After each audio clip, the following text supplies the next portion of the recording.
ದೇಶವನ್ನು ಬಿಟ್ಟು ಕೊಡುವ ಇಷ್ಟದವರು ಇಷ್ಟಪಡಲಾರರು. ಈ ದೇಶ ಬಿಟ್ಟು ಬೇರೆ ದೇಶನ ನೋಡೋಕ್ಕೆ ಯಾರೂ ಇಷ್ಟಪಡಲ್ಲ.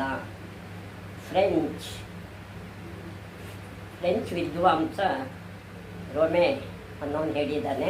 ರೊಮೆ ರೊನಾರ್ ಏನಂತ ಹೇಳ್ತಾನಂದರೆ, ಮಾನವನು ಪ್ರಾರಂಭದಿಂದ ಯಾವ ಸ್ವಪ್ನ ಕಾಣುತ್ತಿದ್ದನೋ ಅವುಗಳು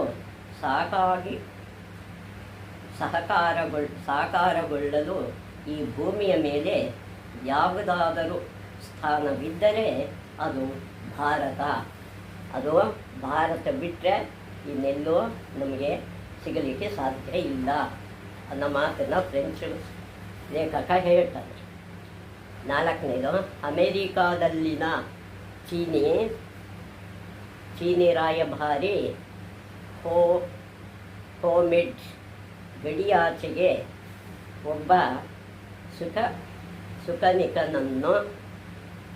ಸೈನಿಕನನ್ನು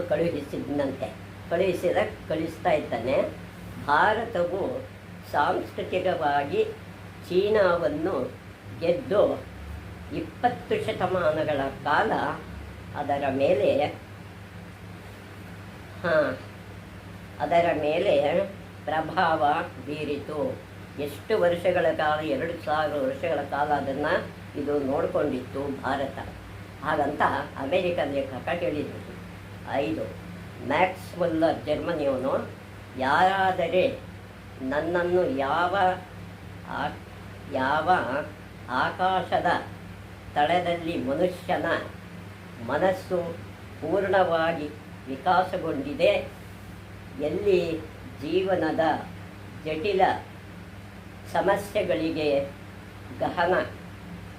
ಗಹನವಾದ ವಿಶ್ಲೇಷಣೆ ನಡೆಸಿದ್ದಾರೆ ಮತ್ತು ಅದಕ್ಕೆ ಪ್ಲೇಟೋ ಹಾಗೂ ಕೆಂಟ್ಗಳನ್ನು ಅಧ್ಯಯನ ಮಾಡಿದವರು ಯಾರೋ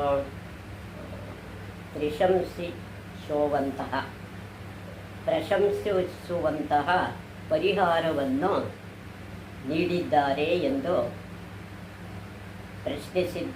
ಪ್ರಶ್ನಿಸಿದ್ದಲ್ಲಿ ನಾನು ಭಾರತದ ಕಡೆಗೆ ಕೈ ತೋರಿಸುತ್ತೇನೆ ಮತ್ತು ಯಾರಾದರೂ ನನ್ನನ್ನು ಯಾವ ಸಾಹಿತ್ಯವೂ ನಮ್ಮ ಯುರೋಪಿಯನ್ ಜನರಿಗೆ ಯಾರೂ ಇಲ್ಲಿಯವರೆಗೆ ಕೇವಲ ಗ್ರೀಕ್ ರೋಮನ್ನು